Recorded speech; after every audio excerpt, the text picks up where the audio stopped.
Voilà, chers amis, rencontre des auteurs francophones ici à Saint-Paul-les-Dax, une super rencontre, il fait beau, il y a du monde, il y a beaucoup d'auteurs, beaucoup de sourires et des sourires que je retrouve autour de cette table avec Sophie Turcot. Bonjour Sophie. Bonjour. Comment ça va?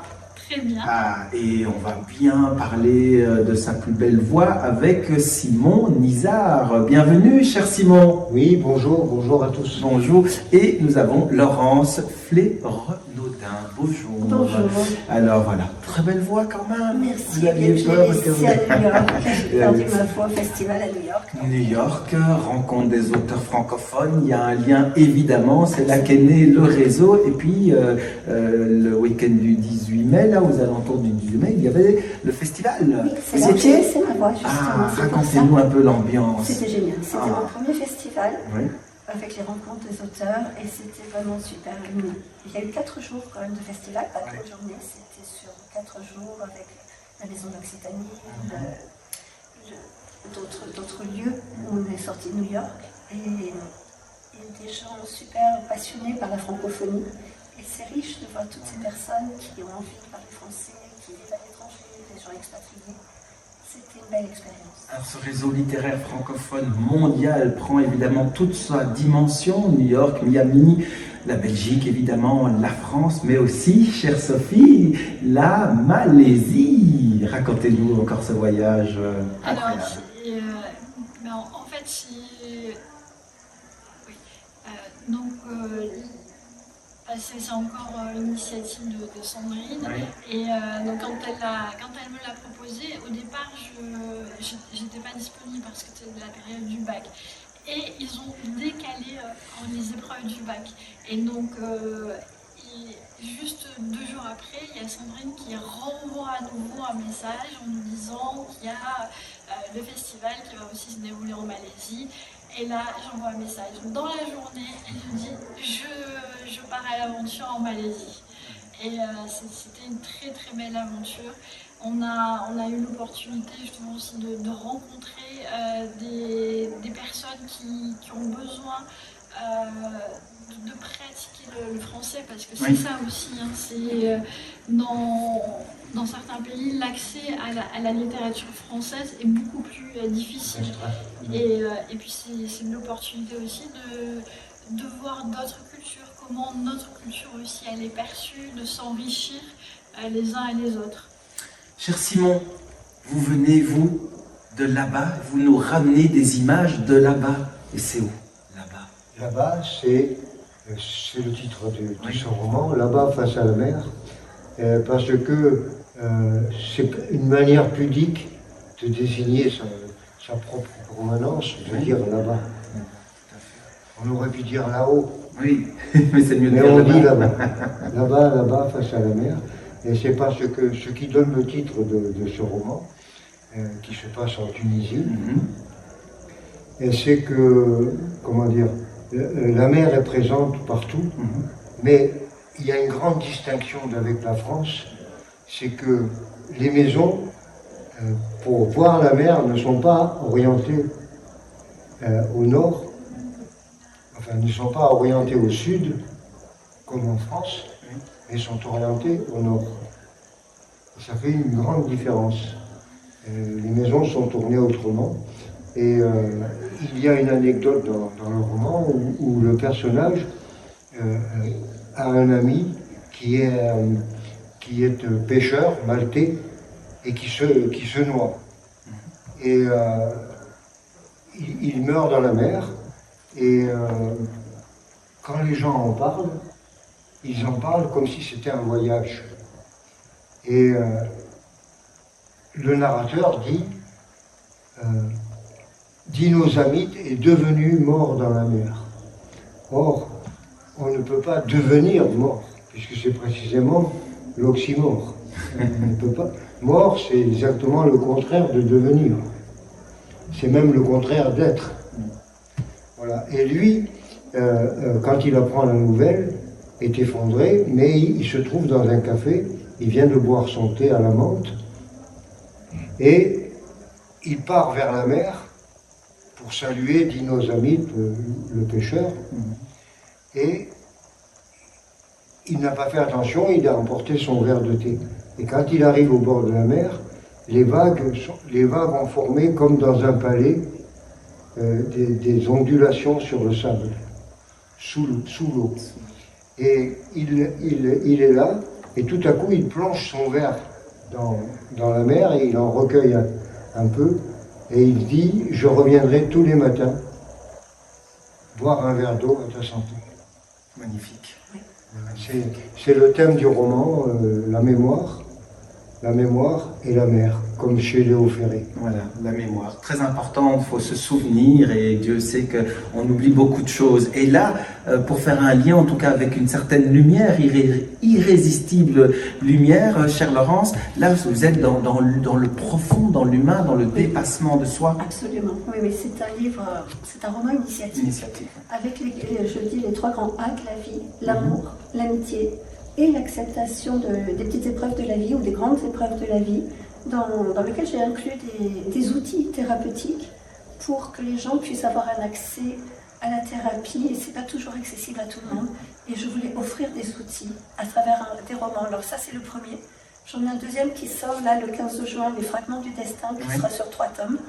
Et qui est dans le même, c'est un roman initiatique aussi. Et donc votre démarche, c'est à travers l'histoire, à travers le roman, vos personnages, etc., vous diluez une façon d'être, une façon de dépasser, une façon de comprendre ce qui nous arrive dans la vie, des belles épreuves comme des épreuves un peu plus difficiles. Absolument, tant le beau que le plus... Alors il n'y a pas... Pour ma part, il n'y a pas de négatif en soi, puisqu'on apprend de nos épreuves et on grandit de nos épreuves.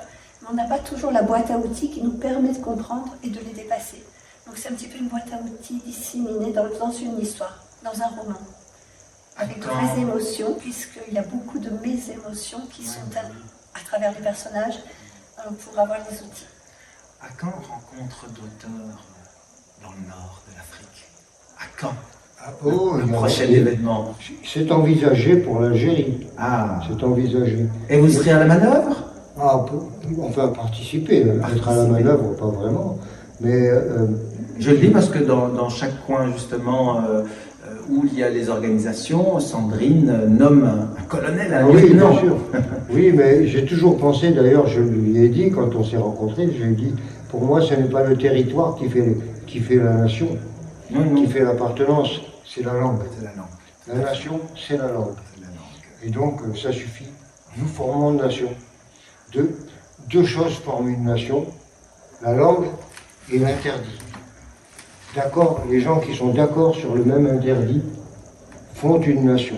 Par exemple, si nous décidons tous les 4 de ne jamais manger l'asperge, nous formons la nation de ceux qui s'interdisent de manger l'asperge. Mais en tout cas, vous formez la nation de la langue francophone grâce à ce réseau mondial, et puis vous écrivez, c'est votre lieu et lien à tous, commun, et le voyage aussi, un voyage là-bas, un voyage en soi, à l'intérieur de soi. Et puis Sophie, elle nous propose un voyage au pays de l'Oudja. Il y a une petite résonance aussi arabe dans ce mot. Racontez-nous un petit peu.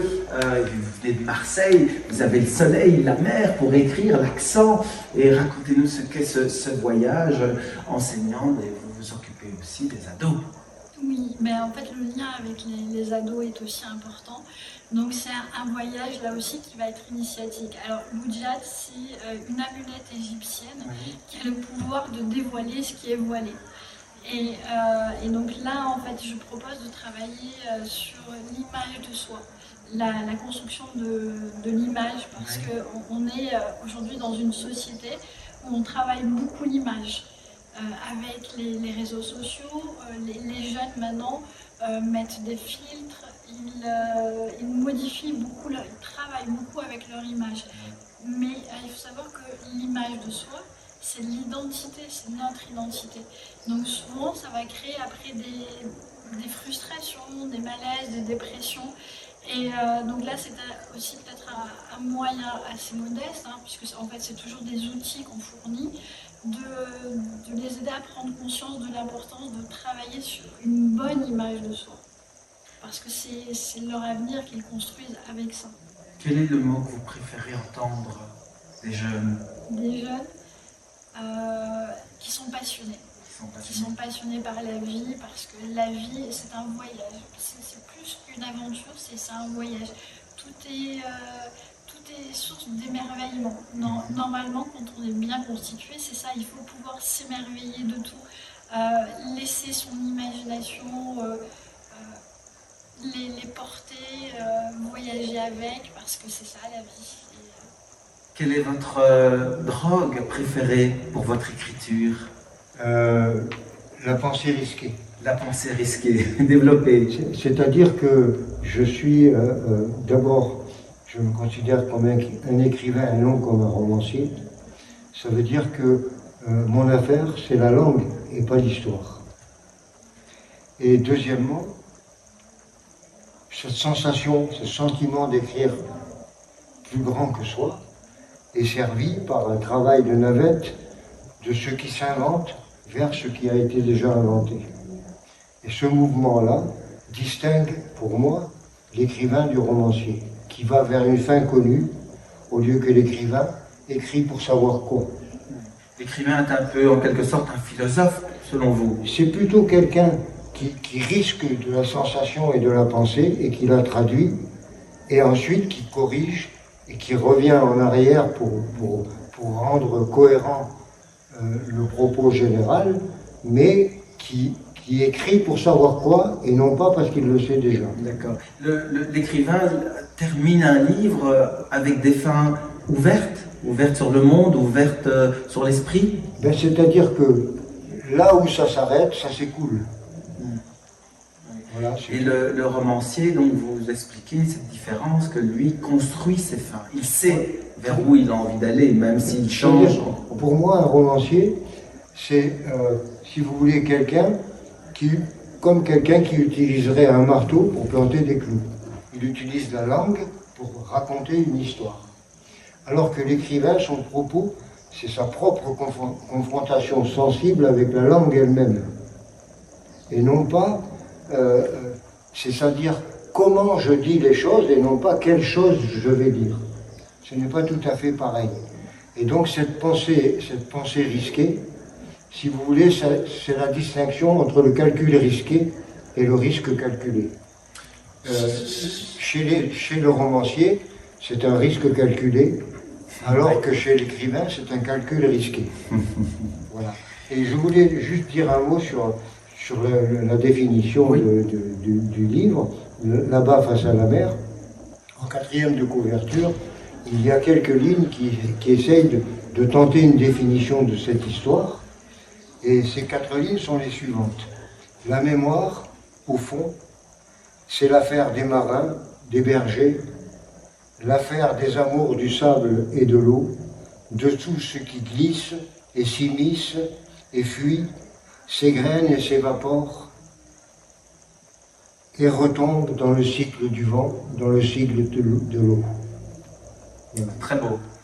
Chère Laurence, quelle est l'anecdote ou le souvenir que vous attribuez à un moment joyeux, difficile dans votre écriture? Moi, ce sont les émotions. Alors, j'écris par l'émotion et l'intuition. En fait, quand j'écris, j'ai l'impression d'être guidée quelque part, parce que lorsque j'ai relu mon roman pour la correction, il y a beaucoup de passages où je me suis dit, c'est pas possible que j'ai pu écrire ça, c'est trop beau. Et il y a beaucoup de mes émotions, il y a du vécu, mais en même temps, il y a aussi l'imaginaire, et je crois qu'écrire, c'est nous transporter quelque part. Alors moi, j'écris des romans, mais je ne connais pas la fin, parce que j'ai l'impression que ce sont mes personnages qui me dictent ce qu'ils veulent vivre à travers l'histoire, et c'est eux qui m'amènent au fur et à mesure à l'écriture. Je n'ai pas de structure, je n'ai pas de plan, je pars d'une idée, et le roman se développe de cette façon. Donc c'est plus mes personnages qui construisent le roman, plutôt que moi. C'est pour ça que je dis qu'il m'est dicté en quelque sorte. Avez-vous participé les uns et les autres dans les collectifs, les différents collectifs? Parce que c'est ça aussi, Rencontre des auteurs francophones, c'est mettre à la page les auteurs dans des collectifs d'écriture. Il y a eu Le Petit Prince, il y a eu Camus, il y a eu Les Mers, il y a eu L'Asie. On vous retrouve dans ces collectifs, moi, chère Laurence? Moi, j'ai participé sur Albert Camus, oui. Et j'ai participé sur le livre de nos mères. De nos mères. Et vous, Gilles? Moi, j'ai été très malade au moment où j'avais envisagé Camus. D'accord. Or, entre Camus et ma personne, il y a un univers depuis les noces suivi de... Enfin... Vous serez prêt pour un prochain collectif? C'est pas ça, c'est que c'était trop proche de la date. D'accord, oui. Et c'eût été manquer de respect oui. à l'idée que je me fais de Camus et à l'amour que je portais à son œuvre. Et donc, je me suis refusé de faire trop vite. Et Sophie? Alors, moi j'ai travaillé sur Le Petit Prince, Oui. Le livre de nos mères, Ursena. Ursena, c'est vrai, on a oublié de citer Ursena. Et il y avait Camus. Alors, l'Asie, j'avais écrit le texte, Oui. mais en fait, j'avais envoyé à la mauvaise adresse. Ah. C'est là que t'as manqué. Oui, ça arrive. Vous êtes au courant d'un prochain projet de collectif? Je ne sais pas, il y a déjà un nouveau collectif qui est en préparation? Il me semble que oui, il y a toujours des collectifs en préparation, mais je n'ai pas les annonces en tête. J'aurai tout à l'heure au micro Voilà, Sandrine. parce que j'ai vu sur le site des rencontres des auteurs D'accord, francophones oui. qu'il y a d'autres. On rappelle, c'est vrai que d'aller voir ce magnifique site, voilà. parce que c'est très actif, Et il y a les des prochains collectifs rendez-vous. sont annoncés dessus, Voilà. et j'ai vu qu'il y en avait pas mal qui sont intéressants et dans lesquels j'écrirai sûrement. Dernier voyage, Sophie, avec vous en Malaisie. Le prochain rendez-vous est pris? Oui, alors pour la Malaisie, oui, au mois de mars prochain, pour la semaine de la francophonie.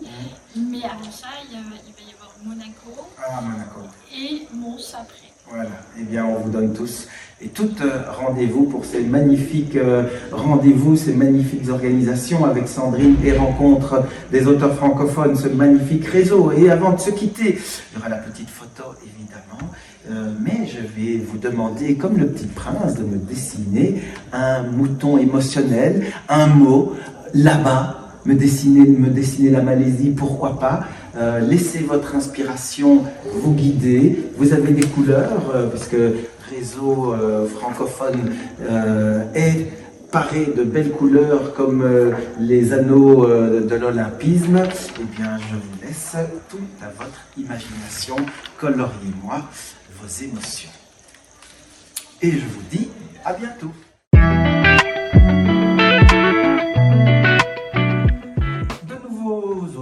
De nouveaux univers, j'ai le plaisir d'accueillir Marie Leblé. Si vous ne prenez pas les micros, on ne vous entendra pas. Bonjour Marie Leblé. Bonjour à vous. Bienvenue. Nous avons Corinne Cottereau. Bonjour. Bonjour. Et nous avons Michel Prender. Bonjour. Alors, Michel, vous gardez la main, regardez le micro en main. C'est ça, les vacances. Dans quel univers vous nous emmenez-vous vos lecteurs et lectrices? Écoutez, déjà, je me pose la question de savoir pourquoi j'ai fait ce livre. Parce qu'en fin de compte, c'est un livre qui correspond à ce que tout le monde connaît. Recevoir ces petits-enfants quand leurs parents sont là, c'est un cauchemar et ça ne se raconte pas puisque tout le monde le connaît. Moi, ce que j'ai fait, c'est, sur quelques pages, pouvoir donner quelques petites histoires et on me dit, mais attendez, est-ce que ces histoires sont vraies? Est-ce que vraiment vous avez vécu cela? Si je n'avais vécu que cela, ça ne présentait aucun intérêt. Donc c'est pour ça que j'aurai 3 tomes, parce que effectivement ils reviennent même l'année suivante. Vous êtes un grand-père? Je suis un grand-père. Et comblé? Comblé totalement, oui, surtout quand ils sont partis. Alors, chère Marie, vous nous emmenez à New York. Qui dit New York, immanquablement dit rencontre des auteurs francophones. Et il y a eu un événement récemment. Est-ce que vous y étiez? Je dois vous répondre la mort dans l'âme Ah. et la larme à l'œil que je n'ai pas pu y aller parce que je suis sur la promotion de mon livre en France et donc voilà. Mais J'habite aujourd'hui, vous y êtes. New York, mais je me promets d'y être pour la prochaine édition. Voilà. Et vous, donc, vous revenez de New York là, pour, Alors, j'étais à New York il y a quelques mois de ça parce que je suis en France je me trouve en France actuellement et j'habite New York depuis plus de 11 ans. J'ai rejoint on va dire la diaspora bretonne, la communauté bretonne plutôt assez importante et bien implantée dans la ville qui ne dort jamais. Alors, Big Apple, comme vous ne l'avez jamais vu, donc qu'est-ce que vous avez été recherché à New York pour encore intéresser les gens, en tout cas les surprendre? Alors, j'ai pas eu beaucoup de mal pour les surprendre et je vais vous expliquer pourquoi. C'est qu'en fait, bon, à la base, déjà, je suis journaliste de presse écrite et je fais de la photo depuis toujours et j'ai un grand intérêt pour la photo de presse, la photo un peu à l'état brut. Et en fait, si je vous dis la date, l'année 2020, vous allez évidemment, ainsi que mes camarades, comprendre à quoi je fais référence. En fait, il s'est passé la chose suivante, c'est que quand le 16 mars 2020, je fais bien sûr allusion à la crise sanitaire, quand le 16 mars 2020, on annonce la fermeture du petit commerce à New York, je suis journaliste de terrain, c'est ma religion depuis toujours, et je me dis, mais qu'est-ce que je vais faire? Est-ce que j'y vais pas? Ma mère est toute seule en Bretagne à ce moment-là, mon fils finit ses études à San Francisco, et en fait, je me dis, je continue mon métier. Et donc, en fait, c'est un ouvrage qui porte sur la crise sanitaire, mais pas seulement, c'est aussi les gros événements qui ont marqué toute cette période-là. Et entre le 16 mars 2020, pour vous donner une petite idée, et le fin juin 2022, j'ai fait 17 000 photos. Travaillant pour une agence de presse photo américaine, j'avais tellement de matière, j'avais tellement de choses encore à dire, parce que en tant que journaliste et correspondante de presse, j'ai couvert pas seulement la crise sanitaire, mais ça a été aussi un événement tel que George Floyd, je pense que qui nous parle et qui nous raconte énormément de choses malheureusement. Donald Trump qui est plus que dans l'actualité actuellement, qui voulait être absolument réélu, la prise du Capitole. Donc il y a eu beaucoup de choses à raconter sur cette parenthèse historique de 2 ans. Et donc, d'où l'idée de ce livre en fait. Chère Corinne, là, vous nous emmenez dans une Providence Canyon. On peut penser qu'on se trouve aux États-Unis? Oui, absolument. Donc, vous vous trouvez dans le sud-ouest américain, à 2 heures de San Diego, dans le désert d'Anza Borrego. Et ce pont qui est en couverture du livre, il existe vraiment. Ouais. Et il s'appelle Goat Canyon, mais moi j'ai voulu l'appeler Providence Canyon parce qu'en fait, quand je l'ai découvert complètement par hasard sur Google Maps, ça a complètement enflammé mon imagination et à partir de là, j'ai imaginé des personnages français qui vivaient à côté et avec lesquels il va se passer des choses intéressantes. Quand vous venez dans une organisation comme Rencontre des auteurs francophones, vous ressentez quoi? Je ressens une espèce de sympathie immédiate parce qu'on vit en fait les mêmes choses, on vient de partout et puis surtout on partage cet amour de la langue française qui nous réunit. Et moi c'est mon premier festival en fait et je peux vous dire qu'il y en aura d'autres parce que vraiment j'adore et notamment apparemment il y en aura un autre à San Diego l'année prochaine. Donc, je serai localement chez moi. Un réseau qui bouge beaucoup. Et vous, cher Michel, vous êtes tombé dans la soupe justement de ce réseau littéraire. Comment? Non, c'est parce que déjà je connaissais les organisateurs depuis pas mal d'années. J'ai trouvé leur initiative tout à fait remarquable, comme tout ce qu'ils viennent de faire. Il faut savoir qu'ils ont une très longue carrière événementielle aussi avec eux.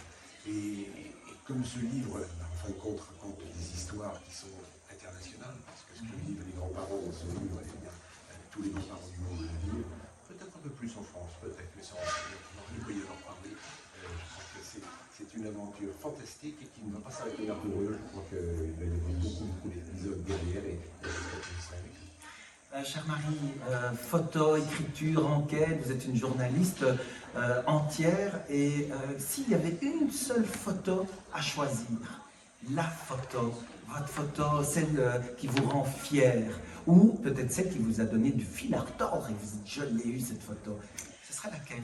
En fait, en règle générale, j'ai un attachement à mes 17 000 photos et plus, charnel, parce que chaque photo raconte une histoire et on a envie de... C'est tellement dur de faire une sélection sur 17 000 photos. J'ai beaucoup souffert parce qu'on attache tellement de l'importance à l'image. Et je le dis très humblement et j'insiste, mais Cartier-Bresson disait souvent, l'illustre photographe qu'on connaît tous, c'est pas vous qui prenez la photo, c'est la photo qui vous prend. Mais si je devais en retenir une, parce qu'en fait j'ai beaucoup marché dans New York pendant ces 2 ans-là, où vous imaginez 8,5 millions d'habitants qui s'envolent des rues, il n'y a plus de touristes, il ne reste plus que des pigeons et des poubelles renversées. Et c'était complètement fantomatique et digne d'un film de science-fiction, comme je le dis, sauf que on vivait une espèce de réalité incroyable parce que c'était la sidération totale et avec une inconnue totale. Et donc j'ai beaucoup marché, j'ai parcouru des centaines de kilomètres à pied pratiquement sur 2 ans, tout le temps à pied avec tout fermé. Et donc on fait des rencontres quand on marche énormément. J'avais pas ma montre au poignet, mais j'ai dû parcourir des centaines de kilomètres où on n'a pas un café d'ouvert. Et donc les quelques rares personnes qu'on rencontre, eh bien c'est la rencontre du jour. Et j'ai une personne en particulier. Alors je suis dans un cimetière, ça va vous paraître triste, mais en fait c'est un magnifique cimetière qui se trouve à Brooklyn, qui s'appelle le Greenwood, le cimetière de Greenwood. Et je cherche une photo, le ciel est magnifique, je cherche à faire une photo très sobre, pas pathos comme on dit. Je me promène, mais c'est des hectares, c'est un cimetière qui se visite, qui est historique. Et je suis très déçue, je quitte ce cimetière parce que j'ai pas réussi à trouver, j'avais une petite idée en tête et en fait j'ai pas pu faire la photo que je voulais. Et au moment de partir, de quitter le cimetière, qui va fermer, j'entends un air d'accordéon. Et comme j'hallucinais quasiment tous les jours de tout ce que je voyais de ci, de là, je me dis mais d'où vient cette musique? Elle vient peut-être d'une maison ou d'une voiture. Je cherche, je me retourne.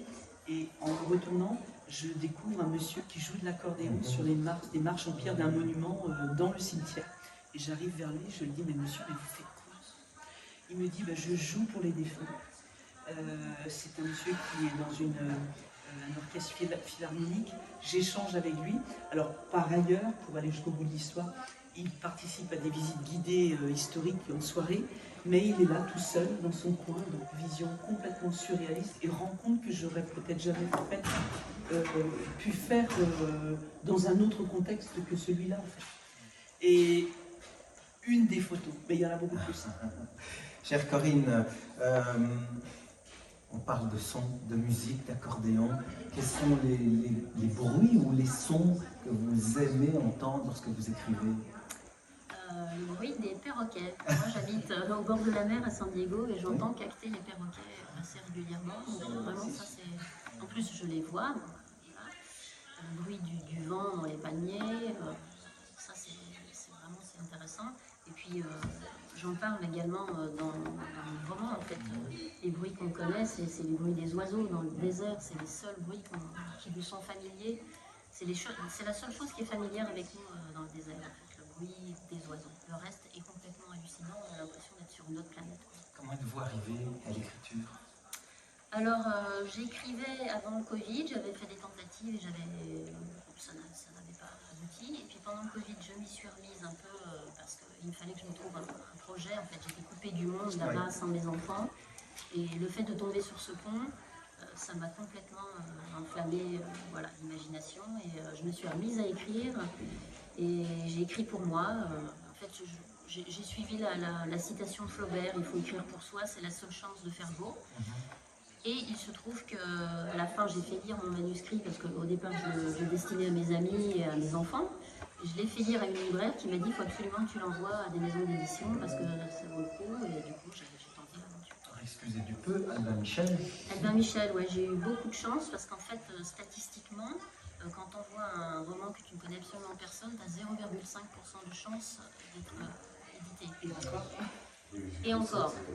Oui, donc vraiment beaucoup de chance. Bon, moi je suis passée, je ne sais pas si on a le temps de dire comment j'ai fait, mais moi en fait j'ai contacté un auteur sur Instagram que je suivais et qui me suivait également. Et je lui ai demandé si gentiment il aurait la patience de lire mes 10 premières pages, parce que tout se joue dans les premières pages d'un roman. Et il m'a répondu, déjà première surprise. Ensuite il m'a dit si votre manuscrit est abouti, envoyez-le-moi, je vais le lire. Et au bout de 5 semaines, il me répond qu'il a adoré et qu'il le transmet tout de suite au comité de lecture d'Albin Michel. Et de fil en aiguille, j'apprends que ce monsieur fait partie du comité de lecture d'Albin Michel et que lui, il est à fond derrière et qu'il va le pousser. Et il s'appelle Gérard de Cortin, c'est grâce à lui, Belle histoire. Cher Michel, vous êtes entouré de petits-enfants, donc on suppose de beaucoup d'ambiance, de bruit, de sons, de mots, de cris. Quels sont les mots préférés que vous aimez entendre de la part de vos petits-enfants? Écoutez, dans un premier inquiétant, c'est quelque chose qui n'existe pas, c'est-à-dire le silence. Ça, c'est ce que j'aimerais le plus. Mais ça, vous ne l'avez jamais. Alors,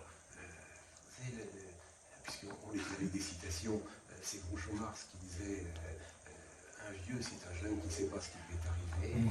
J'ai écrit ce livre en tant que papy, et quand le mot papy résonne, c'est quelque chose qu'il faut connaître dans sa vie. Vous ne l'imaginez jamais parce que vous êtes toujours d'abord le père de vos enfants, avant d'être le papy de vos petits-enfants. Et quand ils viennent vous dire quelque chose qui est souvent étonnant, j'ai appelé ça dans le livre Les idées-connes, et Dieu sait s'il y en a des idées-connes qui viennent vous proposer. Néanmoins, c'est tellement attendrissant que vous apercevez que le temps a passé, que vous êtes devenu un vieux monsieur, mais que dans votre tête, vous êtes toujours infiniment jeune. Je crois que c'est ça. Alors, je vais demander à chacun et chacune, vous avez une petite feuille blanche devant vous, et de dessiner, puisque le dessin, c'est aussi un moyen d'expression.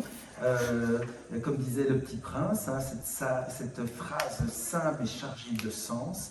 S'il vous plaît, dessine-moi un mouton, dessinez-moi votre propre mouton, qui ne doit pas ressembler forcément à un mouton, mais votre mot préféré, votre ambiance préférée, votre émotion préférée, liée évidemment à ce réseau littéraire incroyable de rencontres des auteurs francophones. Je vous laisse à votre imagination.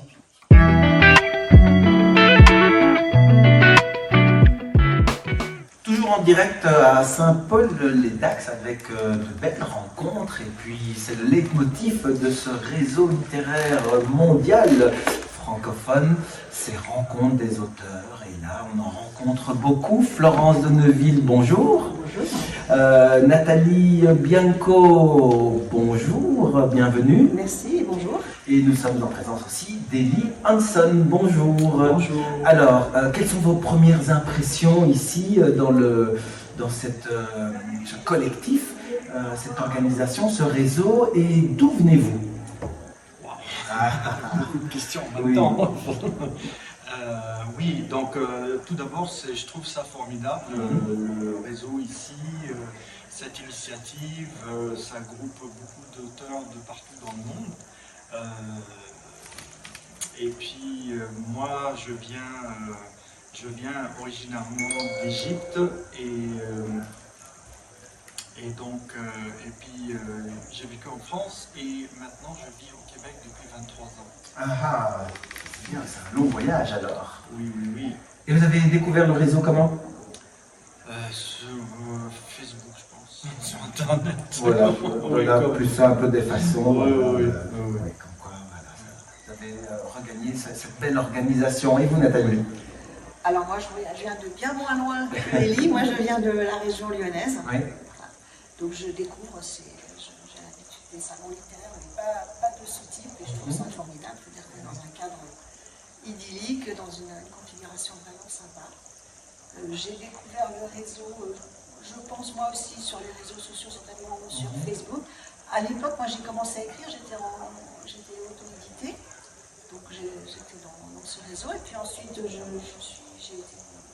changé de voix, j'ai signé chez un éditeur, et puis quand Sandrine on est resté quand même en contact avec Sandrine, et ça me fait plaisir malgré tout, maintenant que je suis en édition traditionnelle, de garder le lien et de participer à ce genre de manifestation qui est vraiment conviviale et ouverte, je trouve. Et Florence, alors? Alors moi je viens de la Côte d'Azur, mais je suis originaire de Bordeaux, puisque je suis née à Bordeaux, donc je me rapproche un petit peu de chez moi. Et je suis ravie d'être là, parce que c'est vrai que j'aime bien faire les salons, j'en fais beaucoup dans le 06 et dans le Var et dans les Alpes-Maritimes, mais le fait d'être avec les auteurs francophones, c'est une super opportunité, en espérant pouvoir justement aller un petit peu plus loin que la France la prochaine fois. Et moi j'ai connu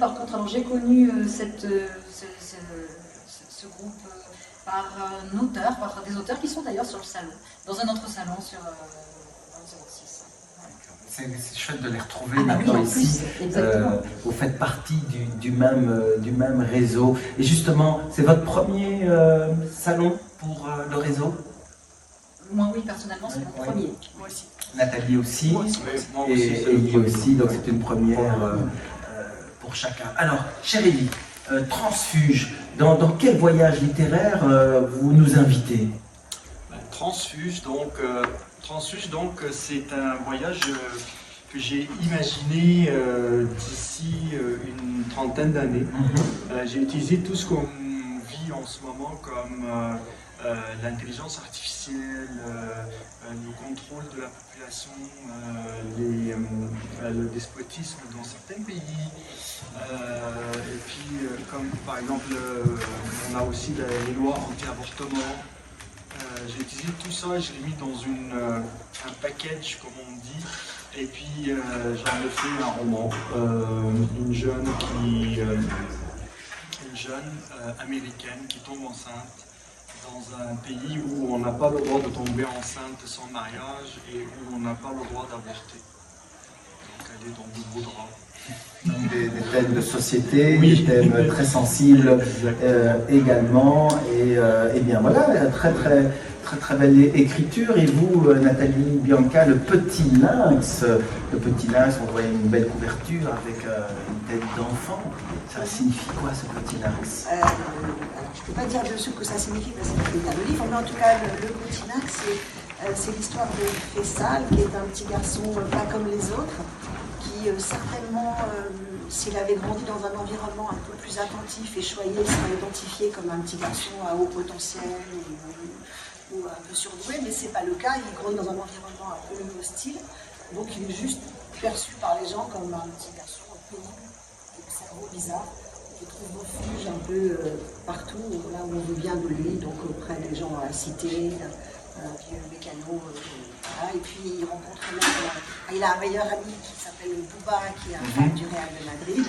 Et puis il va être pris sous l'aile d'un vieux couple qui sont identifiés comme les vieux fachos de la cité, qui sont un peu grognons, un peu détestés de tout le monde, mais qui vont lui donner accès au livre.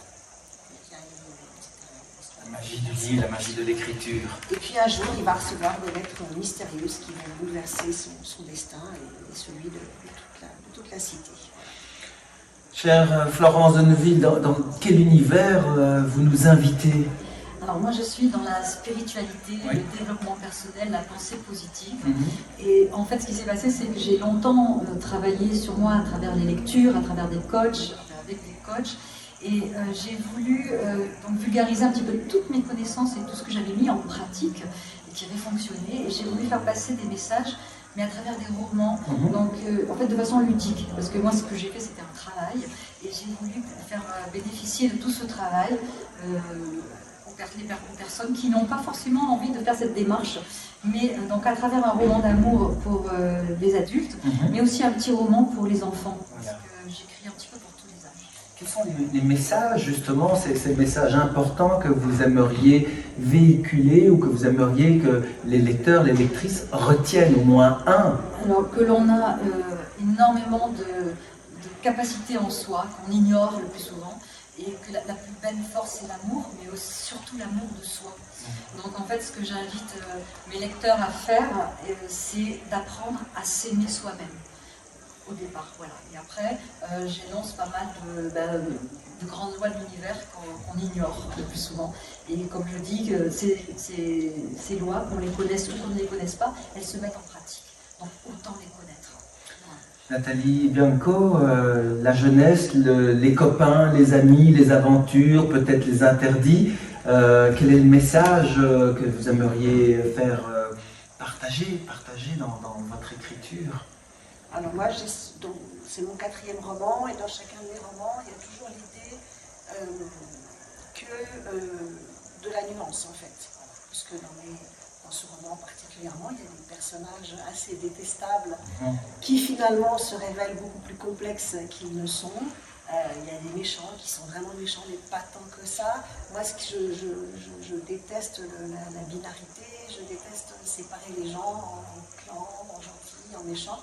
Donc le message, si tant est qu'il y en ait un, c'est que le monde est complexe, les gens sont complexes, ce qui les rend intéressants et touchants, c'est leur complexité et c'est leur dualité entre l'ombre et la lumière. Voilà. Et vous, Élie, vous êtes véhiculé ces messages également? Déjà, on rappelle qu'il y a quand même des thèmes difficiles, lourds, des thèmes de la vie. Oui. Que vous avez écrits. En fait, moi je véhicule ce que je n'ai pas dit tout à l'heure, c'est qu'il y a quand même là-dedans le contrôle de la religion, qui est quelque chose de très dangereux si c'est pas bien utilisé. Et le fait que cette gamine-là, elle tombe enceinte, mais elle est obligée de se sauver de son pays pour pouvoir soit vivre avec, élever son enfant, soit avorter, je ne le dis pas. Et donc c'est ça, il y a le contrôle de la religion qui est omniprésent. C'est très lourd parce qu'il y a le contrôle aussi de la population, il y a de la délation. Et tout ça, on le voit pas mal dans certains pays et c'est très dangereux. Donc moi, j'aimerais que les gens vivent en paix. C'est tout. Quel est le mot que vous détestez le plus? La guerre. Le mot que vous préférez? Paix. La paix. Chère Nathalie, quelle est votre drogue favorite lorsque vous écrivez? C'est une drôle de question. L'écriture en elle-même est une drogue. J'ai toujours écrit, j'ai la chance aujourd'hui de le vivre de ma plume. Le simple fait d'ouvrir mon ordinateur, d'avoir la chance d'avoir des lecteurs, de mettre des émotions sur le papier, c'est une drogue. Ma drogue, c'est les lecteurs en fait, parce que je pense que toute seule, ça serait beaucoup moins drôle. Florence, quel est le son ou le bruit que vous aimez entendre en fond de bruit pendant votre écriture? Alors le silence. Le silence, j'ai vraiment besoin de silence quand j'écris, c'est pour la raison pour laquelle j'écris la nuit d'ailleurs. J'écrivais la nuit parce que maintenant mes enfants ont quitté la maison, donc je peux écrire quand je me retrouve seule dans la journée. Mais j'ai vraiment besoin de silence. Quel est votre juron préféré? Je t'aime. Est-ce que vous auriez aimé faire un métier? Vous vous dites, oh, j'aurais bien voulu faire médecin. Mes rêves se réalisent tous au fur et à mesure, parce que mon premier rêve, c'était mon premier métier, je suis toujours pharmacien, docteur en pharmacie, c'était mon rêve. Et mon deuxième rêve, c'était d'être écrivain. Oui. Et donc j'en ai d'autres, je suis chanteuse aussi, donc je chante, et je fais du théâtre, je suis comédienne aussi. Donc tous mes rêves se réalisent, et c'est ça que je veux faire réaliser les gens, qu'on peut réaliser ces rêves. Les rêves sont faits pour être réalisés. Nathalie, quel métier vous n'auriez pas voulu faire? Et que vous êtes contente de ne pas faire? Je les ai faits quand même. C'est-à-dire que moi j'ai un parcours un peu comme mon petit lynx, c'est un parcours autodidacte où je suis passée par plein de métiers. Donc voilà, j'ai été serveuse, j'ai travaillé en usine, j'ai travaillé dans les bureaux, j'ai tout fait. Et finalement je ne regrette pas parce que j'ai rencontré des gens. Puis ça vous a construit. Et aujourd'hui je fais le métier que j'aime, aujourd'hui je suis écrivain. Et chère Élie, justement, quel est le souvenir le plus marquant lié à votre écriture? Une anecdote? Un message reçu d'un lecteur ou des gens qui vous lisent, vos proches? Oui, moi j'ai eu un message, c'était vraiment frappant. J'étais au Salon du Livre de Montréal et j'ai un livre qui est sorti, qui a été publié en 2011, qui s'appelle Le Carnet Maudit, pour lequel j'ai reçu la médaille du jubilé de diamant de la reine Elisabeth II. Et ce livre-là est sorti en 2011, comme je le dis, et en 2018, il a été republié avec une autre maison d'édition. Et il y a quelqu'un qui est venu me voir pendant le salon du livre de Montréal.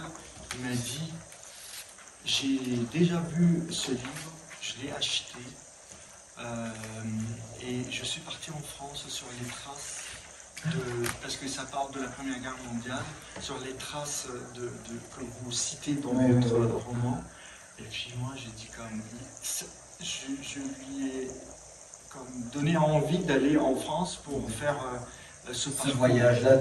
Son premier voyage à l'étranger, c'était pour visiter les lieux qui sont cités dans mon livre. Voilà. Eh bien, il y a le petit prince qui demande quand même qu'on lui dessine quelque chose, qu'on lui dessine un mouton. Moi, je vais vous demander de dessiner justement ce qui vous passe par le cœur, par l'esprit, en rapport avec le réseau littéraire, en rapport avec votre écriture, en rapport avec votre émotion, vos émotions.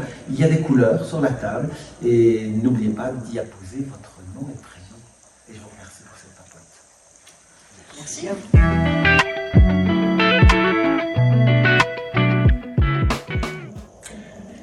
Rencontre des auteurs francophones, mais quel magnifique réseau, quelle magnifique rencontre, deux magnifiques rencontres. Et nous avons Sandrine Jeanne Ferron, Marie-Claude Darrigade, bonjour, bienvenue. Et nous avons Nicolas Levet, bonjour. Trois univers différents, trois auteurs parmi tous les auteurs du réseau.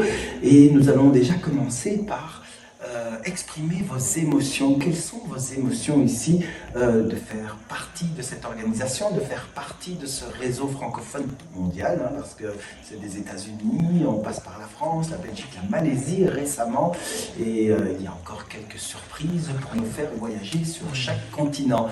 Alors, cher Nicolas, expliquez-nous un petit peu, partagez-nous vos émotions du moment, de cette rencontre, de cette journée, de ce week-end. C'est une grande première pour moi, ça allait hyper vite parce que j'ai découvert et le réseau et le festival il y a 10 jours. Oui. Du coup, je dirais qu'il y a beaucoup de joie, mais surtout c'est un peu de... J'ai du mal à réaliser en fait encore de ce à quoi je participe là en fait. C'est vraiment le démarrage de ma vie d'écrivain, ça officialise en fait un peu ça, et du coup j'ai un peu du mal à réaliser ce qui se passe. Vous êtes content d'être là? Mais en tout cas très ravi, puis vraiment des rencontres, c'est très fluide, on sent que ce qui importe c'est surtout le lien, et le livre oui, mais beaucoup de liens entre les gens de manière très naturelle. Et Marie-Claude?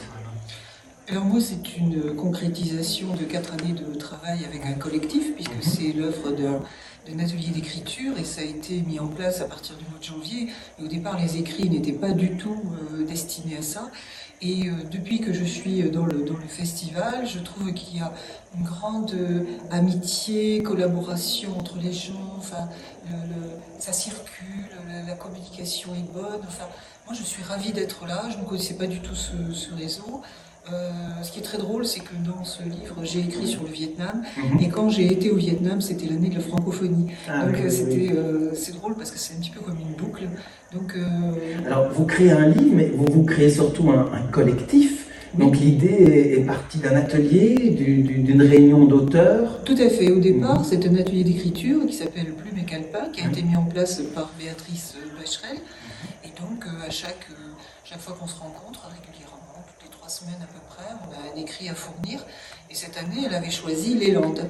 Les Landes et l'ailleurs. Donc les Landes, c'était sur les Landais, sur ce que nous évoquait les Landes, parce que moi je suis originaire d'ici, des Landes, ma famille aussi, mais il y a d'autres personnes qui sont venues s'installer, des Charentes, etc. Donc chacun a sa propre couleur finalement vis-à-vis des Landes. Et elle nous a annoncé en janvier qu'elle avait été en contact avec l'organisatrice de ce festival. Et enfin, pour nous, ça a été... on n'y croyait pas au départ. On s'est dit, oui, et puis il y a eu une sorte d'alignement des planètes qui a fait que tout s'est mis en place. Et je suis effectivement ravie d'être là avec les 4 autres personnes de cet atelier et Béatrice Becherel. Et vous formez les drôles de dames. Et nous formons les drôles de dames, voilà. Espèce de club des 5. C'est le club des 5. Sandrine Jeanne Ferron, et vous, vous êtes là, vous êtes tombée comment dans cette grande marmite, ce chaudron littéraire francophone à résonance mondiale? Alors, bon, déjà, je suis ravie d'être là, même si, bien sûr, Miami, celui qui dit que la planète est petite, je n'en crois plus un mot. Parce que vous parliez précédemment de Kuala Lumpur, et le réseau des auteurs francophones, donc c'est 350 auteurs, et c'est une grande famille. Alors, ça fait beaucoup de monde autour de la table. Moi, j'étais à Kuala Lumpur. Donc, vous voyez ce livre-là. Il a fait Miami, Doha, Kuala Lumpur, Kuala Lumpur, Doha, Miami, Miami, Paris, Dax, Saint-Paul-de-Dax. Alors quand vous arrivez ici, vous sortez de la gare de Dax et on vous dit « Ah, Saint-Paul-de-Dax, c'est la ligne 3, c'est le bus. » Bon, vous dites « Ok. » Eh bien finalement, je me disais, en prenant ce bus, la littérature n'a de frontières que les images qu'elle engendre. Voilà, et partir et appartenir à ce réseau, c'est d'abord découvrir des auteurs, c'est découvrir d'autres langues, d'autres musiques, d'autres histoires. Et je crois que ça donne ça donne de l'amplitude à ma propre écriture, à ma propre itinérance. Voilà. Alors vous nous offrez un livre qui est assez interpellant, déjà rien que la couverture, il y a un mystère, il y a vraiment un mystère, de belles photos dans l'ombre, et puis c'est une lecture, une écriture coup de poing. Ce livre n'est pas ce que vous croyez, c'est Oui, ce qu'il dit à son nom. exactement. En fait, bon, le titre est en anglais, le texte est en français. Ce sont les mémoires d'une femme de 2 ans à 75 ans. C'est toute sa vie par le prisme de la bouche, comment la vie en fait l'a absorbée et comment elle a absorbé la vie. Rappelez-vous votre premier souvenir alimentaire, votre premier repas, votre premier mot, votre premier baiser. Voilà, toute cette vie qui s'engouffre par notre bouche. J'ai construit ce livre comme une suite de nouvelles. Je ne donne qu'une indication temporelle, c'est-à-dire j'ai 2 ans, j'ai 5 ans, j'ai 10 ans, j'ai 45 ans. Et c'est vous, lecteurs, qui allez faire le lien. On parlait du lien tout à l'heure. Des pistes comme le baiser ou le premier souvenir alimentaire. Tiens, cet aliment, on le mange plus à ce moment-là. C'est une invitation à vous-même plonger dans votre propre histoire, en tenant entre vos mains les mémoires de cette femme. Alors Nicolas, là je lis que vous êtes thérapeute psychocorporel et vous nous écrivez des contes à rêver debout. C'est ça. C'est des petites histoires que j'écrivais au début. Ça me venait de manière plutôt spontanée, mais j'en avais jamais rien fait jusqu'à maintenant. Et c'est grâce à ce festival du coup que ce recueil existe. Parce que j'ai tout mis en forme en fait pour le festival, pour avoir quelque chose à proposer. Oui, bien sûr.